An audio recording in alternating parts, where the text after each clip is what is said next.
Alright, we're back again with another improvements video.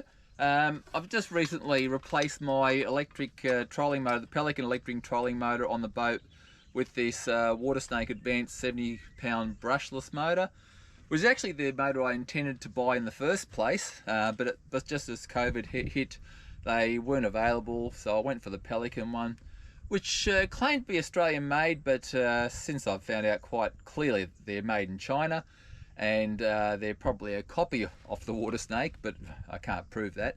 And the build quality on them was not nearly as good as the build quality on this Watersnake, and there are a few things about it that I didn't like. Having said that, it did last me a while, and it did push the boat about the same as this Watersnake, so the poundage was about right.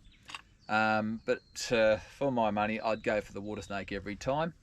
Now, a few things about the Watersnake which I'll talk about. Firstly, it's got a continuously variable control, which is great. So it doesn't actually waste power. It uses pulse width modulation to vary the speed of the motor, and because of that, it doesn't actually waste as much power as the resistance control of some motors. The cabling coming out of the motor is 8 gauge, unlike the Pelican, which was actually only 11 gauge. 8 gauge is rated to about 70 amps, whereas the 11 gauge is only rated to just under 50 amps. The wires on the Pelican used to get quite warm, whereas the 8 gauge wires on this actually cope with the current quite well. The finish on the motor itself, aluminium transit bracket. The actual tilting clip is actually on the front of the motor, so it's actually easier to reach from inside the Trailersailer to actually tilt the motor. The Pelican one was on the back, which I found quite awkward, and you had to lean a long way out to get to it. The bracket, the aluminium transom bracket, is actually powder coated, unlike the Pelican one, which was only spray painted. So I would think that this will be far more durable, far more corrosion resistant. The shaft on the actual motor is an anodized aluminium shaft, which is better than the stainless because it won't cause dissimilar metal corrosion like the stainless did on the Pelican, which was starting to become quite evident towards the end of its life. I mean, the Pelican eventually just gave up, but it did have a hard life. We did use it right through the Kimberleys. Other things about the Watersnake, the motor housing, it's a brushless motor. It's got a really good size zinc anode in behind the propeller, so it will help with corrosion problems. Interestingly enough, the motor housing on the Watersnake is considerably larger than what the Pelican was, even though the motor on the Pelican claimed to be bigger. Having said that, they put out about the same thrust, and my estimate of the thrust would be about 70 pounds. Now, interestingly, 70 pounds of thrust out of this motor is the same thrust that you get out of a Torpedo, which is, about $4,000 to buy. The Torpedo will produce that thrust going faster, so it is actually designed to go a bit faster than these. But for my money, I'm actually happy with the trolling motor. Now, this motor cost me $699 delivered, which is, I think, quite good value for money. It will only push the RL28 at a maximum of about 3 knots in perfect conditions, and in most conditions about 2.8 to 2.9 knots. But as I'll explain later on while we're sailing, it has the advantage of allowing you to point higher while you're sailing in very light winds that are coming from the nose, so it allows you to actually sail and make progress with the wind helping as well. Anyway, we'll set up the dinghy now. We'll take it out in the dinghy to show you what it's like on the dinghy, and we'll also later on show you what it's like with the yacht. So we're going to test our Watersnake 70-pound brushless trolling motor on our just under 2.2 metre inflatable dinghy, which is what we're in now. So we're going to see how it goes. We've got a GPS to measure the speed, and we'll see how it compares to things like the Torpedo. Alright, so there we go.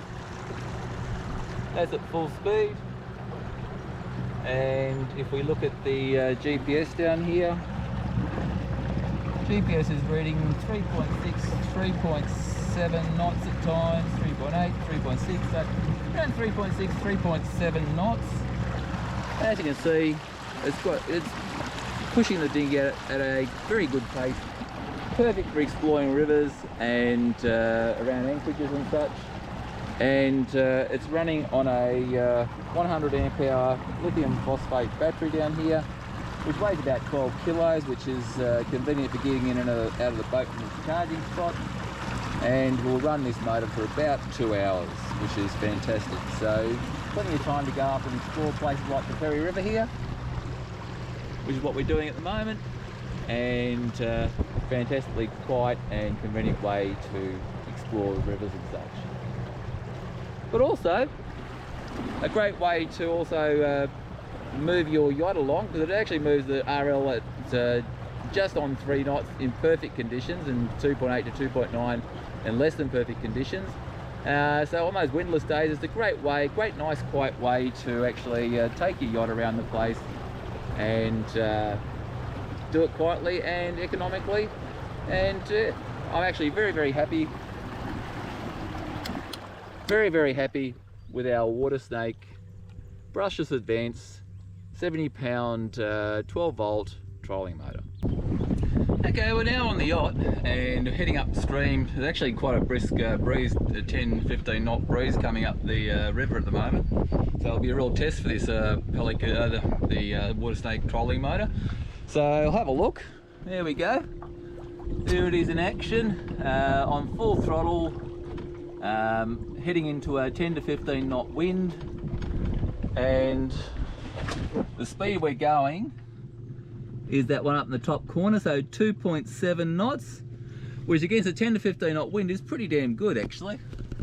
So very happy with that. Say 2.7 knots against the 15 knot breeze in a 28 foot boat. I'll just change my direction here a bit so we don't run into the bank. So yeah, 10 to 15 knot breeze, headwind, and 70 pound Watersnake brushless electric motor, and we're doing about 2.7 knots against that wind, so pretty happy. Should be actually useful enough to get it out of pens on quieter days and get it out sailing. So in some circumstances it would make an alternative to a petrol motor, but in most circumstances it's really a supplement to petrol motors. So you can use it to help point better when you're sailing, or just trundle along nice and quietly on a very still day.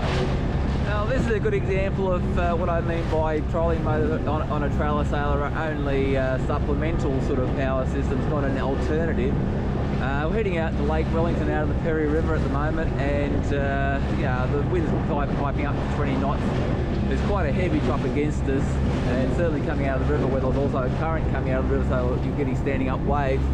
There's no way the trolling motor would have pushed against that. My 15 horsepower petrol motor was struggling at times. So yep, you've got to be realistic about trolling motors, that they will only they'll only work as a power system in relatively mild conditions. So we're out sailing back across Lake Wellington now, and you know, there's quite a few different uses for the electric trolling motor. You know, we thought there was going to be 20 knot wind blowing across Lake Wellington, and it's dropped off to less than 5 now. And you know, the boat's only travelling at about 2.5 knots. So we put the electric motor on, and it allows us to add an extra couple of knots to the speed. So we're going for 4.5 knots instead, which will get us to our destination that little bit sooner. And it's nice and quiet. The other alternative would have been the petrol motor, and the petrol motor is is not all that pleasant to have humming in the background all the time, whereas the electric, which is going now, which you can hardly hear, is quite nice. So anyway, so the uses for the trolling motor include supplementing your speed, obviously, like we're doing now. If the wind is very close to the nose when sailing, especially if the wind's a bit on the light side and you want to point a whole lot better, you put the electric motor on and you can point a good 5 degrees higher on the wind with the electric's forward component, which is also very useful because you get the advantage of the wind and you get to where you're going as well quicker. And of course the last way to use the electric motor is simply for pushing the boat in light to no wind conditions. It'll only go 2.8 to 3 knots. But if you're not in any hurry, it's a very pleasant way to cruise along. Set everything on automatic and just enjoy the ride. And you can also use it to get in and out of your pen if you're on light to moderate days. I certainly wouldn't recommend it for trying to get in and out of your pen when there's a 20 knot plus wind blowing, because it just doesn't have enough grunt to push against that wind. But look, overall, the electric's great. It's got its uses. I'm glad to have my dedicated battery system on board, which will run it for many hours, and I recommend it to anyone. And this is our battery locker. I have a dedicated 150 amp hour lithium iron phosphate battery for powering the Yacht's electric motor, which is a dedicated battery for just that. It's charged by a MPPT EPIVA charger down there, 20 amp charger, which keeps it topped up at all times from the boat's permanent solar panels. And it's a great system because every time I go sailing, basically I've got a full battery. That 150 amp hour battery will run the Watersnake motor for just on 3 hours, which is fantastic. So I've got 3 hours of electric motor use. And of course, having the charger fully connected constantly to the battery whilst you're using it means on sunny days I might get 4.5 hours out of a battery before it needs the motor needs to be stopped. So it's a great system that way. And of course, the other one we have in here is a smaller 100 amp hour battery for the Dinghy. So when I want to use the electric on the Dinghy, I just pull that out. It's also connected to the charger constantly, so it's always being topped up. So between the two of them, I have my electric covered. And of course, I try to discharge them every so often to keep them healthy, because you don't want to leave them fully charged for too long. But look, I've had these two batteries now for 3 years, and they're going strong, and I'm very happy with it.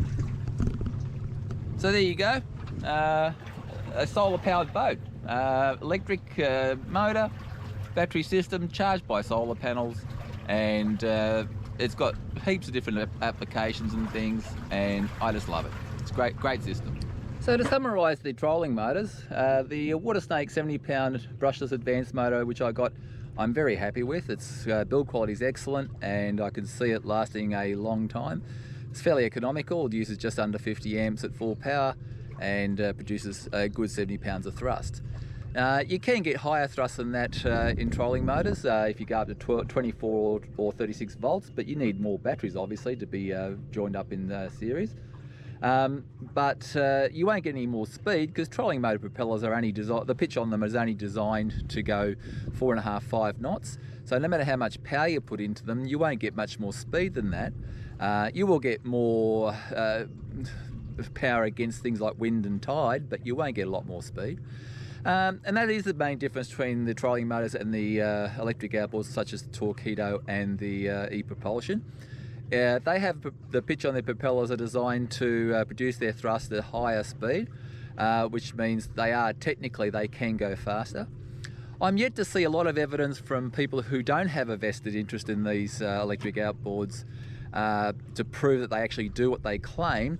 Most of the claims are being made by people who actually sell them, so they've obviously got a vested interest in trying to sell them. And at about $4,000, I mean, they're pretty expensive units. I mean, they do include the battery. But compared to $699 for the trolling motor plus $1,000 for a 150 amp hour battery, the trolling motor option is less than half the price. And most of the claims I've seen on the internet about electric outboards such as the Torpedo that are being put out there by people who don't have a vested interest, in other words they just have bought one for themselves, would suggest that they push their dinghies along at 4.5 knots, and their yachts at 3.5 knots. Some claim maybe up to close to 4 knots, but I reckon it's starting to get a bit marginal if you're claiming that a 2-ton boat can be pushed by them at 4 knots. But look, I could be wrong, but most of the evidence I've seen from independent sources would suggest that's the case. So look, I think the option of the trolling motor, such as the Watersnake Advance 70 pound motor, only needs one battery. My battery lasts about 3 hours, but with the onboard solar system can last 4 to 5 hours on sunny days. And yeah, I love the motor. It has a lot of different uses to supplement the speed of the boat in different sailing positions, and also for powering the boat in still wind or light wind conditions. And in ideal conditions, it will push the boat up to 3 knots. And you know, if you're not in a hurry, that's perfectly acceptable too. It's a lovely, quiet way to go along. So yeah, I recommend the trolling motor as an option on a Trailersailer especially. They do add versatility to the boat, and I don't pay for fuel for the electric motor at all, and I use it quite a bit.